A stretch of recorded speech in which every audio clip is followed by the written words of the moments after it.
breathing in the smell of the mattress, hay, and old sweat. I can just make out the shapes of my youngest brother and sister a few feet from me, both curled up on their sides. They are identical in almost every way, down to the way they sleep.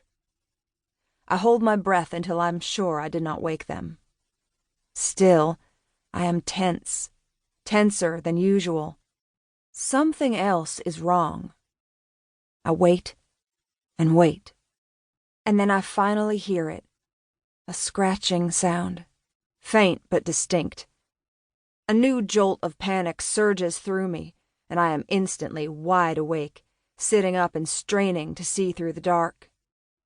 Shakes don't usually get through the fence, but it's been known to happen. When the guards are young or drunk, they don't always walk the entire perimeter, and our house is about as far from the gate as you can get. My mind fills with images of blood splashed against the walls, and I tell myself to calm down. Even if one made it through the fence, there's no way a shake could get in the house, not when our door is locked tight and bolted. Still, to be safe, I make my way to the door, my bare feet knowing exactly where to step to avoid the creaking boards. Our house is nothing more than a large wooden box with the barest suggestion of walls. We have a stove and some furniture, but the bed sheets need airing, and I can't keep the dust out. My father built this house, laid the wood and did the chinking and daubing, and it is just like him, ragged and aging poorly.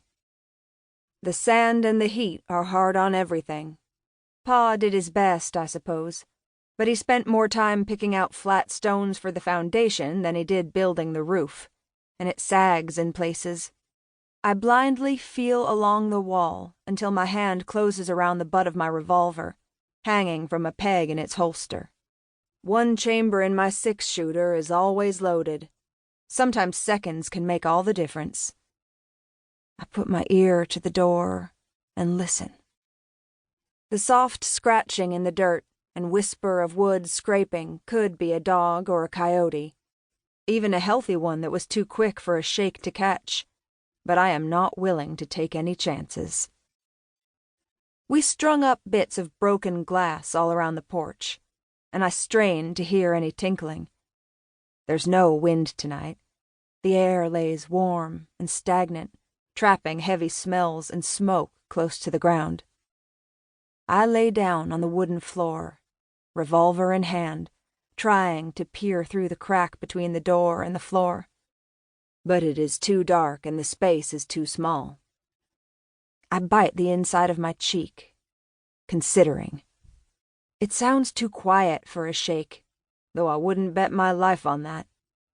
Whatever it is, it doesn't seem to be moving, which means I'll have to deal with it sooner or later.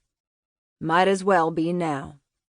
I get to my feet, my back protesting, and reach for the small barn lantern hanging by the door jamb.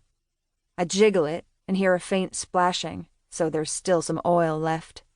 Surprising, since I haven't refilled it in weeks. But oil is more costly than candles, and it's easy enough to go without. I light the lamp and turn the flame up, throwing the doorway into sharp relief.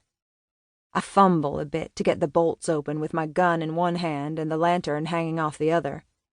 The last lock sticks, and I have to force it back before I can slowly open the door a sliver, bracing my body against it.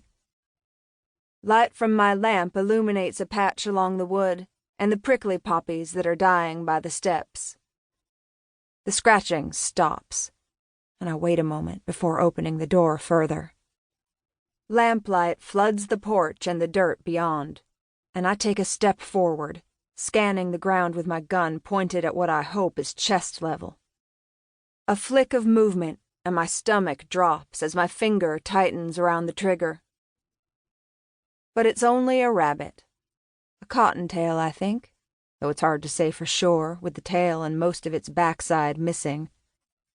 It's been a while since I've seen one. Between shakes and hungry townsfolk, slow and soft creatures don't last long.